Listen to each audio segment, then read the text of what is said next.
मैं प्रभु को धन्यवाद देती हूँ कि फिर से प्रभु का पवित्र चरणों में प्रभु का वचन के सम्मुख आने के लिए प्रभु हम सबको सहायता किया।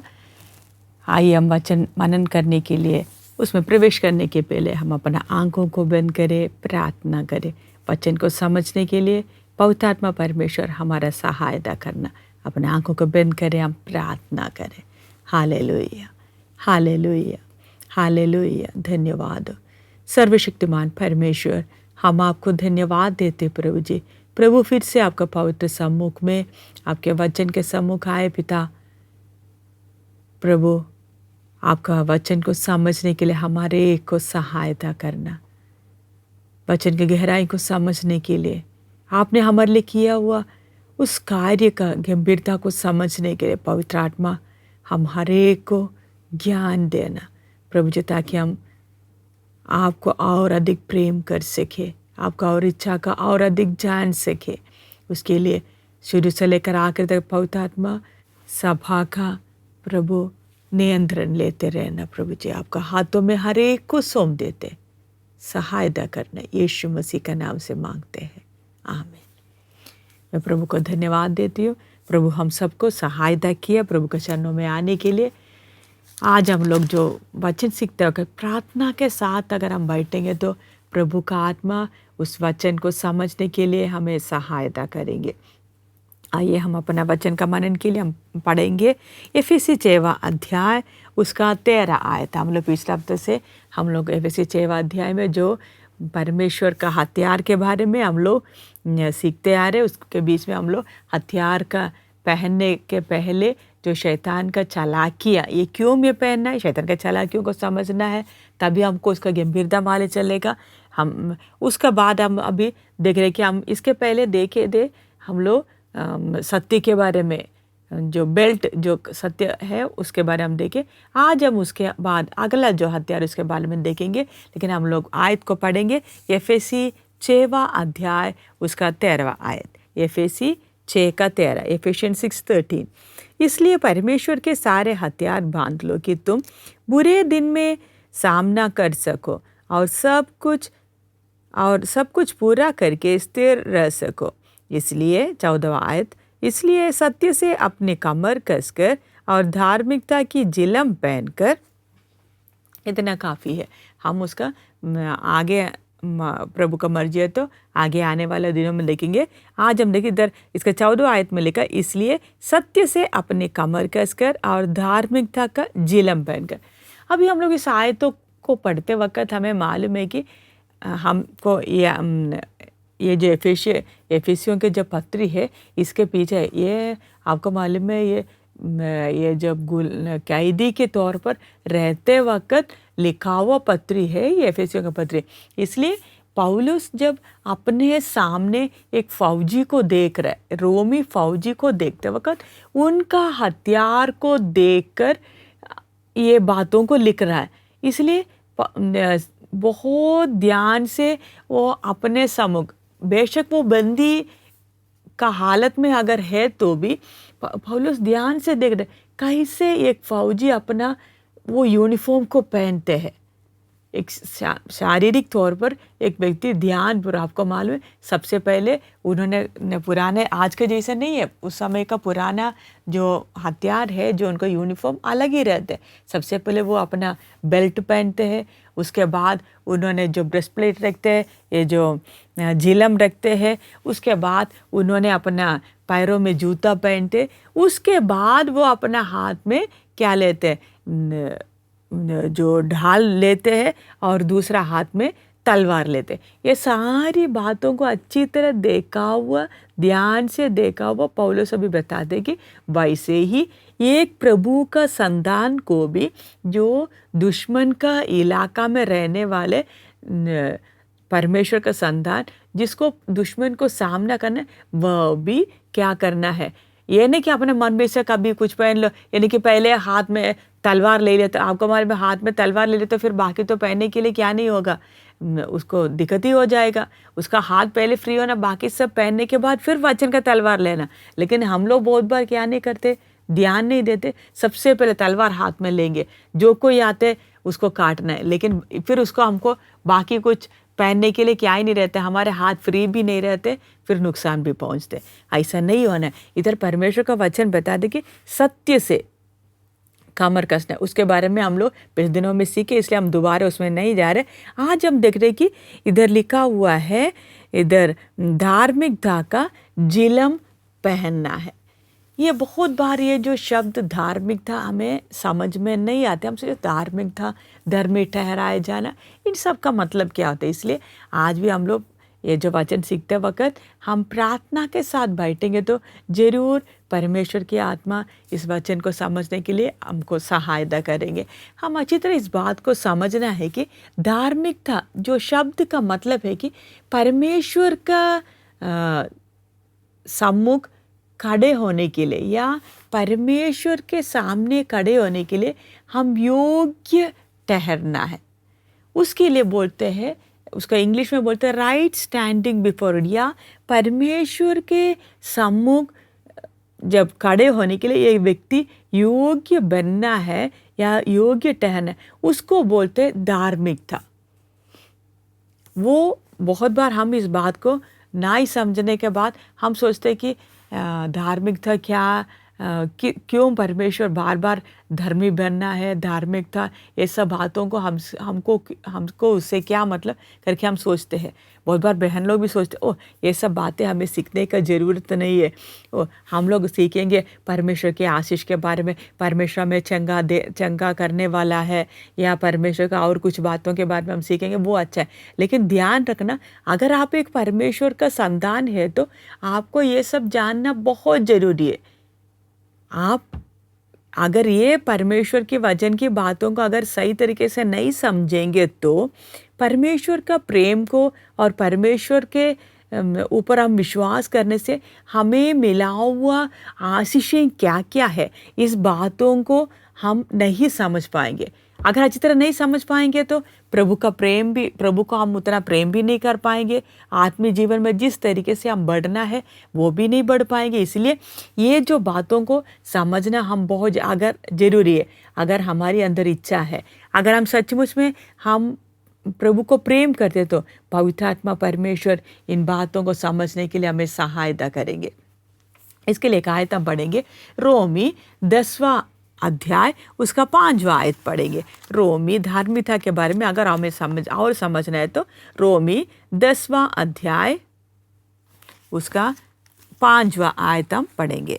रोमी 10 का 5 ज़रा इसे लिखा हुआ है, क्योंकि मूसा ने यह लिखा है कि जो मनुष्य उस धार्मिकता पर जो व्यवस्था से है चलता है वह उसी से जीवित रहेगा। और इस बात को हम समझने के लिए सबसे पहले हमको देखना पड़ेगा एदन का बगीचा में। आपको मालूम है परमेश्वर ने जब मनुष्य को जब सृष्टि किया, पहला मनुष्य आदम को जब सृष्टि किया है, परमेश्वर ने अपना स्वरूप और समानता में आदम की सृष्टि किया। आपको मालूम है परमेश्वर ने अपना स्वरूप और समानता में आदम का जब सृष्टि किया तो आदम के वो सृष्टि करने के परमेश्वर बोलते हैं बहुत अच्छा है, कोई चीज़ का कमी नहीं था। उस स्वरूप और समानता के कारण आदम परमेश्वर के साथ अब संबंध रख सकता था, परमेश्वर के साथ बात कर सकता था। आपको मालूम है ये जो खूबी बाकी कोई भी जानवर को नहीं था, कोई भी सृष्टि को नहीं था। इसलिए परमेश्वर के साथ बाकी कोई भी सृष्टि को, परमेश्वर उसके पहले आपको मालूम है जानवरों को, चिड़ियाओं को सब कुछ बनाया, लेकिन ये कोई भी चीज़ों में सृष्टि में सृष्टि को परमेश्वर ने अपने स्वरूप और समानता में ना बनाई। इसलिए उन किसी को भी जो आदम और हव्वा के साथ परमेश्वर का जो रिश्ता था वो किसी और चीज़ के साथ नहीं था। इन लोग परमेश्वर के साथ संबंध रखते थे, परमेश्वर के साथ बात करते थे और एक दो आपस में एक कम्युनियन या फेलोशिप भी था इन लोगों का। ये क्यों होते थे? क्योंकि परमेश्वर ने अपना स्वरूप और समानता में दोनों को बनाया। ये स्वरूप और समानता होने के कारण इन लोगों को परमेश्वर के सम्मुख खड़े होने के लिए दिलेरी भी मिल जाता था। ये दोनों को दिलेरी मिलता था। लेकिन आपको मालूम है, जब आदम ने पाप किया है, ये जो परमेश्वर का स्वरूप और समानता में जो आत्मिक भाग है, आपको मालूम है, परमेश्वर ने जो बहुत सारे गुण आदम और हवा को दिया है, वो है बाहरी तौर पर आपको मालूम है, आज मनुष्य पाप करने के बाद भी परमेश्वर ने जो खूबियाँ मनुष्य को दी, सोचने के लिए, समझने के लिए, खुद अपने बलबूते पर बहुत सारे चीज़ों को आविष्कार करने के लिए जो सब खूबियाँ परमेश्वर दिया है, वो परमेश्वर ने, वो मनुष्य को नष्ट नहीं हुआ है। वो मनुष्य अपने पैरों में खड़े होकर बहुत कुछ कर रहे हैं, जीवन में बहुत कुछ हासिल कर रहे हैं। लेकिन जो आत्मिक भाग है, जो स्वरूप और समान लगा, वो भाग मनुष्य खो गया। इसलिए बेशक मनुष्य इतना कुछ अपना जीवन में उन्नति कर दिया, बहुत कुछ हासिल किया, तो भी परमेश्वर के सम्मुख खड़े होने के लिए उसको दिलेरी नहीं है। आज भी आपको मालूम है, मनुष्य अपना जो मनुष्य का विवेक उसको दोष देते रहते हैं। वो विवेक को शांत करने के लिए, आज दोष देने वाला उस मन को शांत करने के लिए, परमेश्वर के साथ का अपना रिश्ता ठीक करने के लिए मनुष्य क्या क्या नहीं करते, अपने प्रयत्न क्या क्या नहीं करते। लोग आपको मालूम है तीर्थ स्थानों में जाते हैं, अच्छे अच्छे काम के द्वारा परमेश्वर को खुश करने के लिए कोशिश करते हैं। कुछ लोग अपना जीवन में सारा सुख को त्यागते हैं, किसके लिए? कैसे न कैसे मुझे परमेश्वर के साथ वो संबंध ठीक करना है, परमेश्वर का सम्मुख जाने के लिए वो दिलेरी मिलना है। लोग सोचते हैं हम अच्छा कर्म करने से या अपने जीवन का सुख को त्यागने से शायद हमको दिलेरी मिल जाएगा, परमेश्वर का सम्मुख जाए, परमेश्वर हमारे जीवन से खुश हो जाएगा, हमें वापस वो खुशी और आनंद मिलेगा।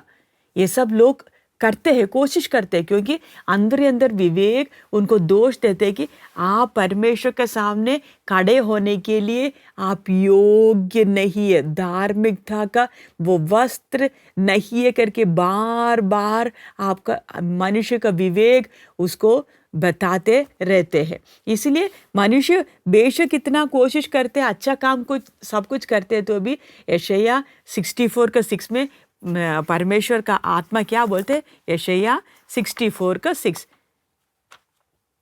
यशायाह 64:6, उसमें प्रभु का आत्मा इससे बोलते हैं, हम तो सबके सब अशुद्ध मनुष्य के से है और हमारे धर्म के काम सब के सब मैले चित्रों के समान है। हम वो धार्मिकता का या परमेश्वर का सम्मुख खड़े होने के लिए हमारे अंदर जो हियाव था, जो हम जो योग्य था, वो बात खो गया। अभी खुद हम अपने मेहनत से कोशिश करते कि कैसे न कैसे मैं धार्मिकता को मैं हासिल करूं, लेकिन परमेश्वर बोलते, परमेश्वर की आत्मा मनुष्य को देकर बोलते, हम सब के सब अशुद्ध मनुष्य कैसे है। और इधर लिखा है, हमारे धर्म के काम सब के सब मैले चित्रों के समान है। मैले चित्र मतलब बदबू देने वाले हैं। हम परमेश्वर का सम्मुख खड़े नहीं हो सकते, और दूसरा बदबू भी देते हैं। आपको मालूम है, अगर बदबू नहीं देते तो फिर भी थोड़ा कुछ हम लोग खड़े हो सकते, लेकिन इतना बदबू देने वाले परमेश्वर के आत्मा बताते हैं कि मैले चित्र है, गंदे है, बदबू देने वाले, तो हम परमेश्वर का वो पवित्र परमेश्वर का नज़दीक कहीं भी नहीं आ सकते। उस हालत में है मनुष्य। और उसके बाद हम देखते हैं कि रोमी 3:9 में परमेश्वर की आत्मा क्या बोलते हैं, मनुष्य को देकर क्या बोलते? रोमी 3 उसका 9 आयत, उसमें ऐसे लिखा है, तो फिर क्या हुआ, क्या हम उनसे अच्छे हैं? कभी नहीं, क्योंकि हम यहूदियों और यूनानियों दोनों पर ये दोष लगा चुके हैं कि वे सब के सब पाप के वश में है। हम सब के सब पाप के वश में होने के कारण, उस पाप का कलंक हमारे ऊपर होने के कारण हम कोई भी परमेश्वर के सम्मुख खड़े नहीं हो सकते हैं। इसलिए हमारा धर्म के काम भी मैले चित्रों के समान है, पाप का वो गंदगी लगा हुआ है। इसलिए पढ़िएगा भजन संगीता 143 143 भजन संगीता 143 2। भजन संहिता 143 उसका दूसरा आयत हम पढ़ेंगे। और अपने दास से मुकदमा ना चला, क्योंकि कोई प्राणी तेरी दृष्टि में निर्दोष नहीं ठहर सकता। इधर दाऊद अपने भजन में बताते हैं कि कोई भी प्राणी तेरी दृष्टि में निर्दोष नहीं ठहर सकता। बेशक कितना भी बलि चढ़ाए, कितना भी अपने तौर से अच्छे रास्ते में चलने के लिए कोशिश करे, तो भी दर दाऊद बता रहे कि कोई भी प्राणी तेरी दृष्टि में निर्दोष नहीं ठहर। इस दुनिया में आए भाई कितने भी बड़े लोग हैं, कोई भी निर्दोष नहीं ठहर सकता परमेश्वर का सम्मुख में। लेकिन प्रभु का धन्यवाद हो, मनुष्य जब अपना रास्ता पाप करके परमेश्वर का सम्मुख खड़े होने के लिए जब उसका जो हियाव नष्ट हो गया, वो कभी खड़े ही नहीं हो सकते, जिसका वो स्थान ही कदम हो गया। परमेश्वर का धन्यवाद हो, परमेश्वर ने हमें एक और नया रास्ता दे दिया। वो है प्रभु यीशु मसीह के द्वारा हमें एक नया मार्ग खुलकर मिल गया, जिसके द्वारा मैं और आप उस पवित्र परमेश्वर के सम्मुख में खड़े हो सकते हैं। वो यीशु मसीह का द्वारा हमें मिला हुआ वो जो आशीष या धार्मिकता किस प्रकार है वो समझना है, तो दो बात को मैं और आप समझना बहुत जरूरी है। यीशु मसीह के द्वारा मुझे मिला हुआ वो धार्मिकता, हम अच्छी तरह ध्यान है, ये धार्मिकता का इधर लिखा हुआ है, परमेश्वर के सारे हथियार पहन लो। अच्छी तरह ध्यान रखना, ये कोई भी हथियार हमारा नहीं है, हम हासिल किया हुआ नहीं है, परमेश्वर ने हमें अपना अनुग्रह के कारण दिया हुआ है। इसलिए वचन स्पष्ट बताए, परमेश्वर के सारे हथियार। इसमें जो हथियार के ऊपर ये हम ये नहीं बोल सकते मैं अपना ताकत से बनाया है, मैं अपना मेहनत के द्वारा बनाकर मैं पहना है, नहीं। उसमें जो छाप जो सील लगा हुआ परमेश्वर के द्वारा बनाया गया है। ये ही हथियार दुश्मन का सामना कर सकता है, इसके द्वारा ही हम दुश्मन को सामना कर सकते हैं, दुश्मन का चालाकियों को हम सामना कर सकते हैं। हम इस लड़ाई के मैदान में खड़े होकर जय पाकर लक्ष्य तक पहुंच सकते हैं। इधर इसलिए उसको अगर पहनना है तो हम अच्छी तरह यीशु मसीह का क्रूस के काम के द्वारा मुझे और आपको मिला हुआ जो आशीष को मैं और आप पहचानना बहुत जरूरी है। इधर हम देखते हैं यीशु मसीह के द्वारा हमें एक नया रास्ता परमेश्वर का सम्मुख खड़े होने के लिए हम फिर से योग्य बन गया। वो कैसे है, उसमें दो बातें, धार्मिकता का उसमें अगर हम समझना है तो उसमें दो बात। सबसे पहले अगर हम यीशु मसीह का अगर हमें मिला हुआ स्थान को समझ, आपको मालूम है यीशु मसीह को जब क्रूस पर चढ़ाया गया है, उसके पहले उस समय में बरब्बा बोलकर एक व्यक्ति को पूरा सजा सुनाया गया कि उसको क्रूस पर चढ़ाया जाएगा। लेकिन बाद में हम देखते हैं कि यीशु मसीह को जब क्रूस पे चढ़ाया गया, एक व्यक्ति को छोड़ दिया। जब आपको मालूम है जब लोग भी पिलातुस जब लोगों के सम्मुख दोनों खड़ा किया, असली में मरना था बरब्बा ने, लेकिन बरब्बा और यीशु खड़ा है, लेकिन बरब्बा के जगह में यीशु को क्रूस पर चढ़ाया गया और पहले से जो सजा सुनाया गया था उनको मार डालना था, क्रूस पर चढ़ाया जाना था बरब्बा को रिहा कर दिया गया। या अभी बरब्बा जब क्रूस पर देखते वक्त उस बरब्बा को देखना, उसका मन को मैं आप लोगों से विनती करते प्रार्थना के साथ अगर समझे तो आपको समझ में आएगा। वो क्रूस की ओर जब बरब्बा देखते वक्त बरब्बा क्या देख रहा है, अगर यीशु उधर नहीं होता तो मैं उस क्रूस पर होना था, आज मैं जिंदा बच गया, मौत से मैं बच गया। क्यों? मेरी जगह में यीशु का मृत्यु हो गया है, मेरा जगह यीशु ले लिया, उसके कारण मैं मौत से बच गया। वैसे ही अच्छी तरह ध्यान रखना, आज मैं और आप भी हम जब आज़ाद हो गया, मृत्यु से हम बच कैसे गया है? मेरे जगह में, मेरे मृत्यु को यीशु ने चख लिया, मेरा जगह यीशु लेने के कारण आज मैं आज़ाद हो गया। आज मैं परमेश्वर के सम्मुख खड़े होने के लिए लायक बन गया है। इधर मेरा कोई खूबी के कारण नहीं, मैंने उस मौत से बरअब्बा को देखते कि बरअब्बा ने कोई अच्छा काम नहीं किया, ना ही बरअब्बा के स्वभाव में कुछ फर्क भी नहीं आया है। ये नहीं कि बरअब्बा संत महात्मा बन गया, उसके कारण उसको रिहा कर दिया गया, नहीं, यीशु ने उसका जगह लेने के कारण बरअब्बा आज़ाद हो गया। वैसे ही मैं और आप जब यीशु के पास आ गया, क्रूस के पास आ गया, मैं और आप संत महात्मा नहीं बनाए, सिर्फ हमने विश्वास कर दिया। क्या विश्वास कर दिया? हे परमेश्वर, मैं विश्वास करती प्रभु यीशु मेरे जगह में क्रूस पर चढ़ाया, मेरे मौत को अपना लिया। मैं पापी हूँ, मैं मरना चाहिए, लेकिन मेरे जगह यीशु मसीह उस मृत्यु को ले लिया करके मैं जब विश्वास करते हैं, मैं अपना पापों को पापी होकर के मानते हैं, तब मुझे परमेश्वर के सम्मुख खड़े होने के लिए फिर मुझे हिया बनते। तब तक वो जब क्रूस के पास जब हम लोग आ गए थे, हम टूटा मन के साथ आए, हे परमेश्वर मैं पापी हूँ, मैं आपका सम्मुख खड़े होने के लिए लायक नहीं है। लेकिन जिस वक्त हमारा अंदर से हमारे ऊपर से वो पाप का बोझ हटाया गया है, मुझे और आपको परमेश्वर के सम्मुख खड़े होने के लिए हियाव मिल गया। ये क्यों हो गया?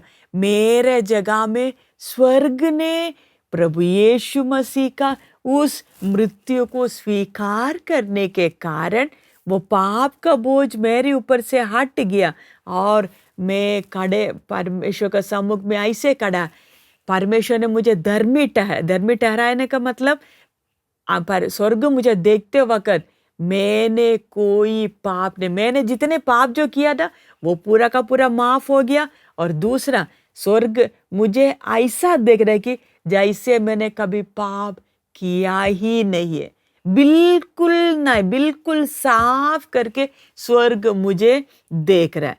वो है यीशु मसीह के द्वारा मुझे मिला हुआ धार्मिकता। वो सिर्फ कैसे मिला? सिर्फ मैं विश्वास करने का। उसके लिए पढ़ेंगे रोमी 3 अध्याय उसका 21वां आयत। रोमियों का पत्री 3 अध्याय उसका 21वां आयत। इधर हम देखते हैं कि परंतु अब व्यवस्था से अलग परमेश्वर की वह धार्मिकता प्रकट हुई है जिसकी गवाही व्यवस्था और भविष्यता देते हैं, अर्थात 22वां आयत, अर्थात परमेश्वर की वह धार्मिकता जो यीशु मसीह पर विश्वास करने से सब विश्वास करने वालों के लिए है। एक और बार 22वां आयत में पढ़ना चाहती हूँ, अर्थात परमेश्वर की वह धार्मिकता जो यीशु मसीह पर विश्वास करने से सब विश्वास करने वालों के लिए है। हमने पहले यशायाह में पढ़ के देखा है कि मनुष्य सबके सब धार्मिक अशुद्ध है। मनुष्य कोई भी अपना परिश्रम से धार्मिकता का कपड़ा पहनने के लिए कोशिश करेगा तो भी, या परमेश्वर का सम्मुख खड़े होने के लिए योग्य ठहरने के लिए वो कितना भी मेहनत करे तो भी परमेश्वर बोलते तुम्हारा कोई भी परिश्रम सफल नहीं, क्योंकि वो सब मैले चित्रों के समान है।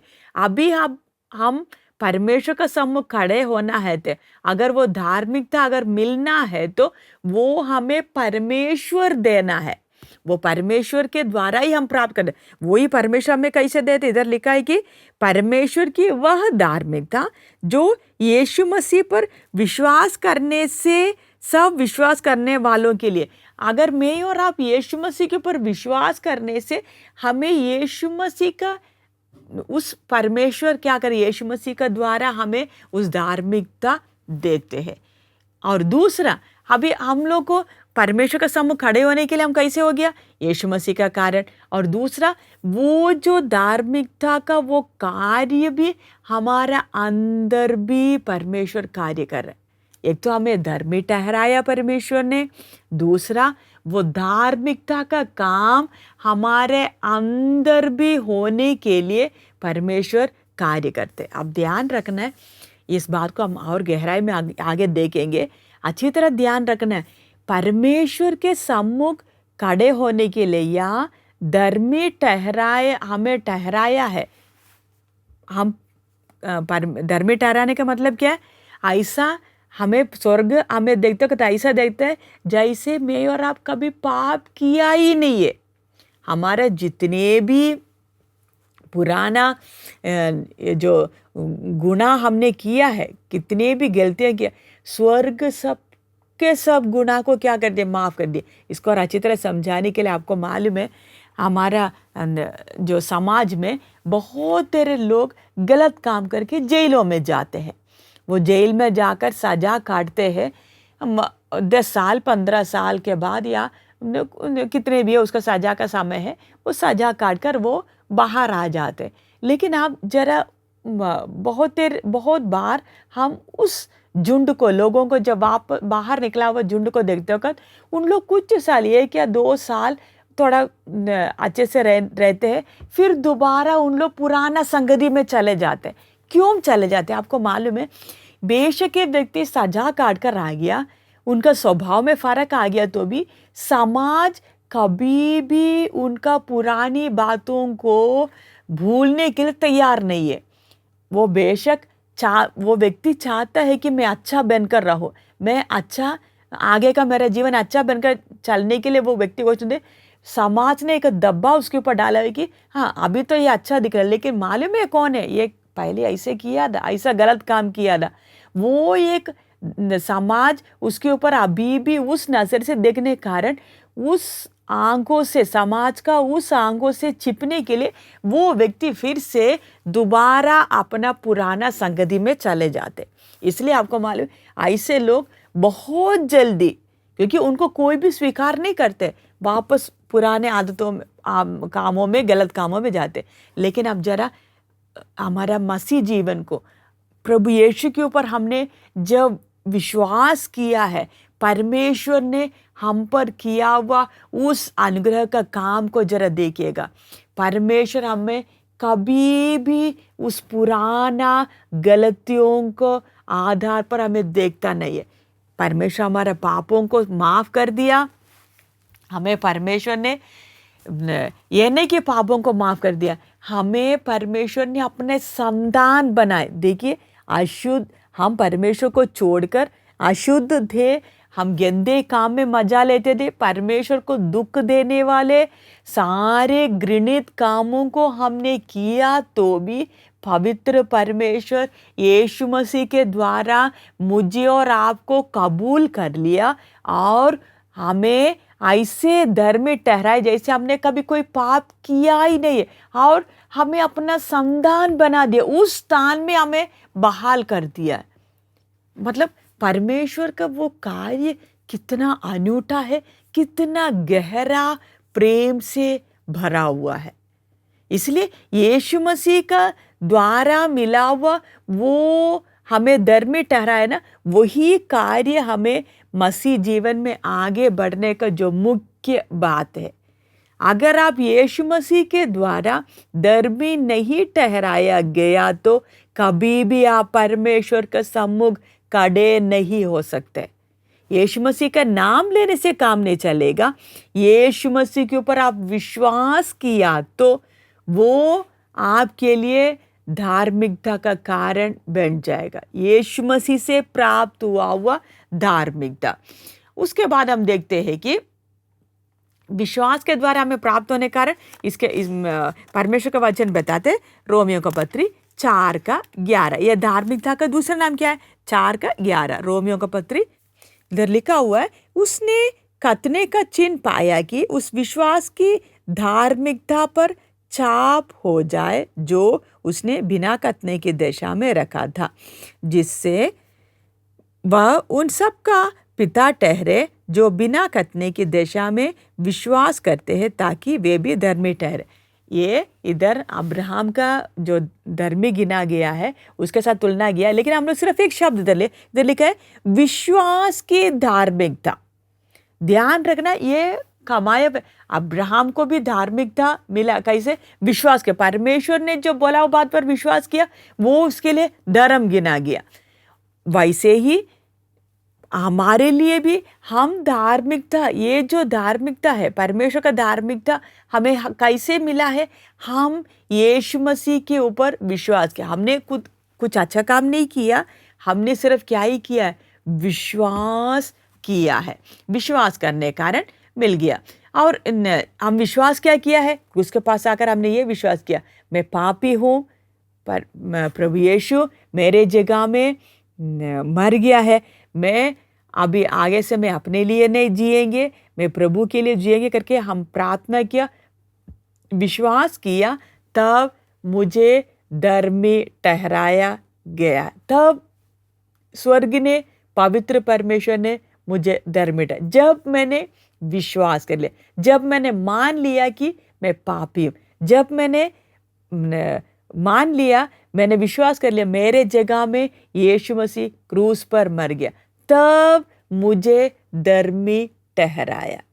धार्मिकता और धर्मी ठहराना, ये शब्द सब इंग्लिश में दो अलग अलग शब्द है, जस्टिफिकेशन और राइचियसनेस। लेकिन हिंदी में देखते हो दोनों एक जैसे शब्द लगता है, लेकिन दोनों का अर्थ अलग है।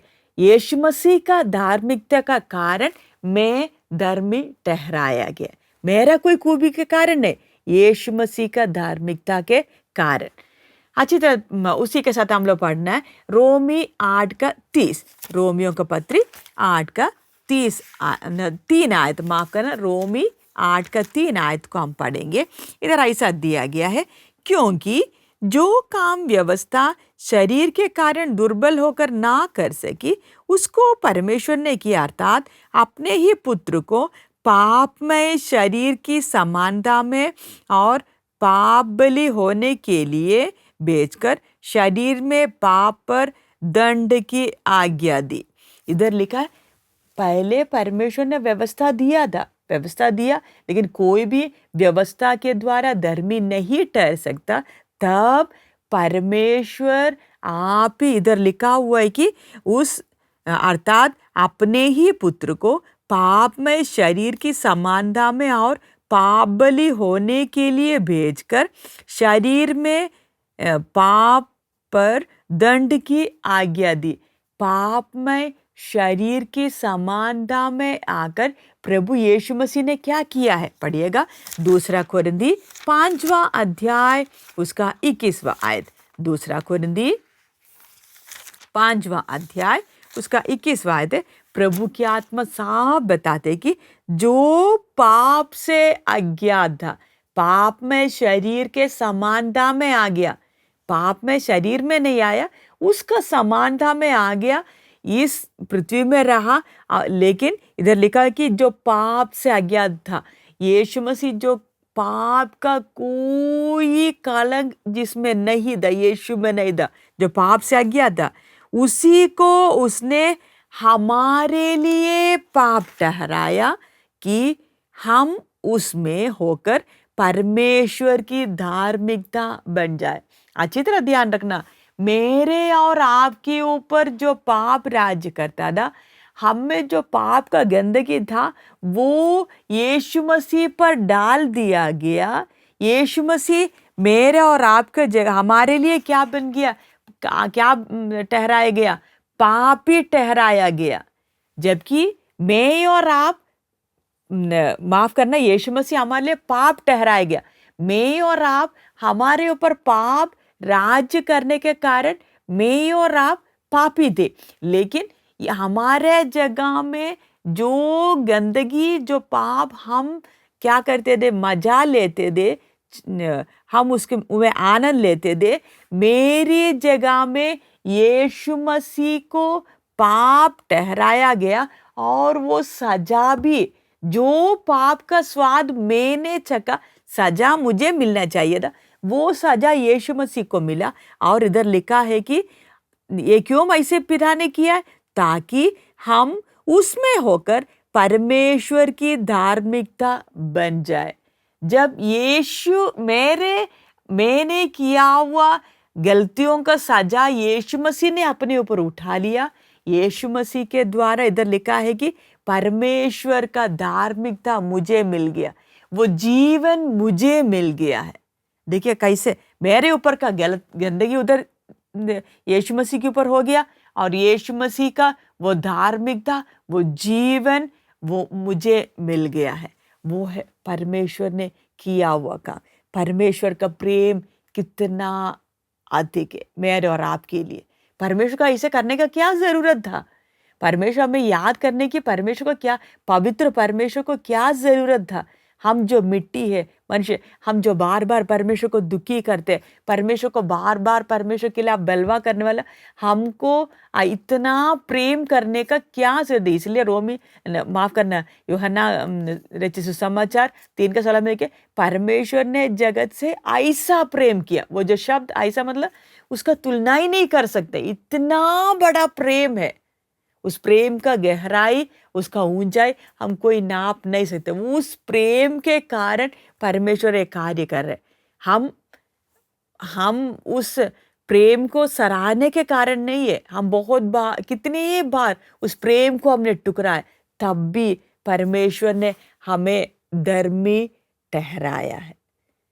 किसके कारण? यीशु मसीह के कारण। मेरे जगह में यीशु मसीह ने उस पाप का सजा को उठाया है। हम देखते वक्त हम सबके सब जन्म से ही हम सबके सब क्या है? पापी है। अगर आदम और हव्वा जो परमेश्वर के साथ पहले जब उन लोग रहते वक्त परमेश्वर के सम्मुख खड़े होने के लिए उनको जो हिया मिलता था, वो जो धार्मिकता था, अगर उन लोग पाप नहीं किया होता तो उन लोग उस हालत में बने रहना था। वो ही धार्मिकता मुझे और आपको भी मिलना था। आज पाप का जो स्वभाव आदम के कारण हम में आया है, अगर पाप नहीं किया होता तो वो धार्मिकता आदम से हमको मिलना था। लेकिन पाप किया, परमेश्वर से दूर होने कारण वो धार्मिकता आज हमको नहीं मिला। आज हमको धार्मिकता कैसे मिल रहा है? आखिरी आदम यीशु मसीह में जब मैं एक होते वक्त उस धार्मिकता मुझे मिल रहा है, परमेश्वर हमें दे रहा है। आपको और गहराई में समझाने के लिए हमको मालूम है, हम एदन बगीचा में देखते वक्त आदम और हव्वा पाप किया, गलत काम, परमेश्वर को दुख देने वाला, परमेश्वर का आज्ञाओं को तोड़ देते, सजा उनके ऊपर आना था। लेकिन इधर हम देखते कि परमेश्वर का उस कार्य को समझने के लिए परमेश्वर ने उनका मृत्यु से उनका जीवन कैसे बच गया? उधर एक जानवर उनका मौत को अपने ऊपर ले लिया, लेकिन जानवर उनको मौत को लिया अकेला नहीं, उस जानवर का चमड़े के द्वारा उनको एक अंगरखा भी पहनाया गया। वो जानवर के द्वारा दो काम हो गया। एक, मृत्यु से उन लोगों का जीवन बच गया है, मृत्यु से उन लोग बच गए, उनका जीवन बच गया। नंबर 2, जो नंगापन के कारण उन लोग परमेश्वर के सम्मुख खड़े नहीं हो पा रहे थे। आपको मालूम है, परमेश्वर की आवाज़ सुनते ही उन लोग दोनों झाड़ी के पीछे छिप गए। परमेश्वर पूछा क्यों? तब बोले कि हम नंगे हैं। उस नंगापन को कैसे ढांपा गया है? उस जानवर का खाल के द्वारा बनाया हुआ अंगरखा के द्वारा। वैसे ही यीशु मसीह का मृत्यु के द्वारा मेरा पाप सब मिट गया। उसी के साथ यीशु मसीह का उस धार्मिकता के द्वारा मैं और आप सर्वशक्तिमान परमेश्वर के सम्मुख खड़े होने के लिए हमें हियाव भी मिल गया। हमारा नंगापन को ढांपा गया है, इसलिए मैं और आप परमेश्वर के सम्मुख में खड़े हो सके। अगर यीशु मसीह का उस धार्मिकता अगर नहीं मिला होता तो मैं और आप नहीं खड़े हो सके, क्योंकि हमारा धार्मिकता कोई काम का है ही नहीं है। आदम और हव्वा का धार्मिकता फिर भी, अगर उन्होंने जब पहना हुआ कपड़ा को देखें तो उसमें से बदबू नहीं आ रहे थे। वो पत्तों से बनाया हुआ कपड़ा था, वो सूख जाते। लेकिन परमेश्वर हमारा धार्मिकता को देकर क्या बोल रहे? वो मैले चितड़े, जितना आदम और हव्वा पाप का उस आनंद को चखा है, उससे भी कितना अधिक मैं और आप पाप का आनंद को चखा। हम अपना पुराना जीवन को जरा देखे, हम कितना अधिक पाप को चखा है, उसका आनंद को हमने उठाया है। इसलिए परमेश्वर बोलते हैं कि मैले चित्रों के साथ बदबू आती है, पाप का सारा गंदगी बदबू उसमें से आते हैं। लेकिन परमेश्वर का धन्यवाद हो, यीशु मसीह के द्वारा उस धार्मिकता मुझे मिलने के कारण, उस अंग्रह का मुझे मिलने के कारण आज मैं परमेश्वर के सम्मुख खड़े होने के लिए योग्य बना, योग्य ठहरा। ये परमेश्वर का दया है, ये परमेश्वर का कृपा है। लेकिन ध्यान रखना, परमेश्वर हमें उस धार्मिकता, यीशु मसीह का धार्मिकता में दिया। दूसरी बात है, हमारे अंदर भी वो धर्मी ठहराया गया। धर्मी ठहराए जाने का मतलब क्या है? ये व्यक्ति कभी पाप किया ही नहीं, उस बात में या उस हालात में हमें, मुझे और आपको वापस लेके आने के लिए पवित्र आत्मा परमेश्वर आप ही हमारा अंदर वास करते। किसके लिए? धर्मी ठहरा के हमें छोड़ा नहीं है, हमें सचमुच में धर्मी बनाने के लिए, उस परमेश्वर के सम्मुख खड़े होने के लिए हमें लायक बना रहे। हमारे अंदर भी यीशु मसीह के जैसे ही मैं और आप भी धर्मी बनने के लिए, या उस हालात में उस यीशु मसीह के जैसे मैं और आप भी बनने के लिए हमारे अंदर पवित्र आत्मा परमेश्वर वास करके मुझे और आपको रोज बनाते जा रहे। उसके लिए परमेश्वर हमारे अंदर एक नया सृष्टि किया। वो परमेश्वर का धार्मिकता में और पवित्रताई में सिरजा गया हुआ एक नया व्यक्ति हमारे अंदर सिरजा गया। वो सब पवित्र आत्मा कार्य कर रहे। वो कार्य कैसे परमेश्वर कैसे करते, प्रभु का मर्जी है तो अगला हफ्ता हम देखेंगे। लेकिन आज हम ये बात को हमने आज देखना, आज मैं और आप जो परमेश्वर का सम्मुख हम खड़े हैं, हमारा अपना खूबी के कारण नहीं है, यीशु मसीह का उस धार्मिकता के कारण है। हमारे अंदर कुछ है ही नहीं है। हम पवित्र परमेश्वर के सम्मुख जब हम खड़े होने के लिए जब लायक बना, तब जाकर मुझे और आपको दुश्मन को सामना करने के लिए भी हमें क्या मिल रहा है? हिम्मत मिल रहा है। अगर परमेश्वर हमारे साथ नहीं है तो फिर अगर परमेश्वर का साथ खड़े होने के लिए अगर वो संगति का अगर मैं और आप नहीं होता तो हम कैसे दुश्मन को सामना करते, कैसे हमें हिम्मत मिलना था। प्रभु का धन्यवाद हो, प्रभु ने हमें लायक बनाए कि हम दुश्मन का सामना कर सके, हम खड़े हो सके। जो दुश्मन जो हमें गुलाम बना कर रखा था, वो ये दुश्मन का सम्मुख दिलेरी से खड़े होने के लिए मुझे और आपको योग्य ठहराया। ये परमेश्वर का असीम प्रेम के कारण है। भाइयों बहनों, हम कितना अधिक प्रभु का प्रेम करना चाहिए जो परमेश्वर ने हमें धर्मी ठहराया, उस धार्मिकता का जिलम हमें पहनाया है। हमने खुद बनाए हुआ हमारा अपना धार्मिकता नहीं, यीशु मसीह का धार्मिक कारण। हम कभी भी इस धार्मिकता को उतार के ना रखे, कभी भी ये परमेश्वर ने दिया हुआ धार्मिकता को उतार कर हम अपना कुछ बना हुआ धार्मिकता को, हम अपना अच्छापन, अपना हम अच्छे हैं ये गुण को दिखाकर अगर हम खड़े होने की कोशिश करेंगे तो शैतान हमें हराएंगे। हम इस लड़ाई का भूमि में जख्मी होकर खत्म हो जाएंगे। ऐसा ना होने दे। प्रभु हमें सहायता करे। जिलम जो परमेश्वर ने हमें दिया है, इसको अंत तक पहनने के लिए परमेश्वर हमें सहायता करे। आइए हम अपने आंखों को बंद करें, प्रार्थना करें। हालेलुया। धन्यवाद हो प्रभु, धन्यवाद हो प्रभु। सर्वशक्तिमान परमेश्वर, हम आपको धन्यवाद देते हैं प्रभु। ये सौभाग्य के लिए धन्यवाद हो प्रभु। आपने हमें चुना है, आपने हमें प्रभु अपना हथियार पहनाया है प्रभु। हमें हिम्मत नहीं था, हमें शक्ति नहीं था, हमें दुश्मन का वश में एक समय में पड़े हुए थे।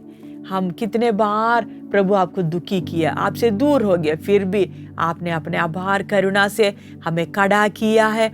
प्रभु दुश्मन को सामना करने के लिए आपने हमें योग्य बनाया, हमें हिम्मत दे रहा है। प्रभु आपका कृपा के लिए धन्यवाद देते। प्रभु कभी भी हम अपना धार्मिकता पर घमंड करने के लिए नहीं, लेकिन क्रूस की ओर और करीब आते हुए यीशु मसीह का उस कार्य में प्रभु और अधिक बढ़ते जाने के लिए, उसमें और बने रहने के लिए हमारे एक को सहायता कर। आपका प्रेम को और अधिक समझने के लिए एक को सहायता करना, पवित्र आत्मा सहायता करना, यीशु मसीह का नाम से मांगते हैं, आमीन। प्रभु का मर्जी है तो ये वचन को हम और आगे, प्रभु का मर्जी आने वाले दिनों में हम देखेंगे। तब तक के लिए प्रभु हमारे को सहायता करे।